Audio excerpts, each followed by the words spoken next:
ಅರ್ಧ ಮತ್ಸ್ಯೇಂದ್ರಾಸನ ಪಾರ್ಟ್ 1. ಕೈ ಮುಂದೆ ಮಾಡಿ ನಿಧಾನವಾಗಿ ಕೂತ್ಕೊಳ್ಳಿ.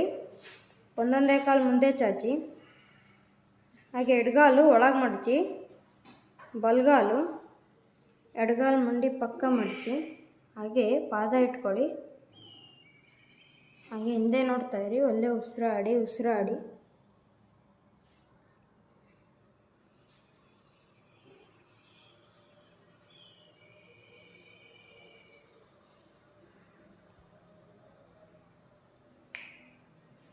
ಉಸಿರು ಬಿಡ್ತಾ ಕಾಲು ಕಳಿಸಿ,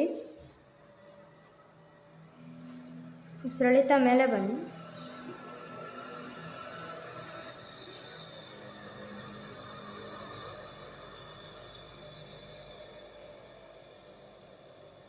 please subscribe our channel PYSL. ಧನ್ಯವಾದಗಳು.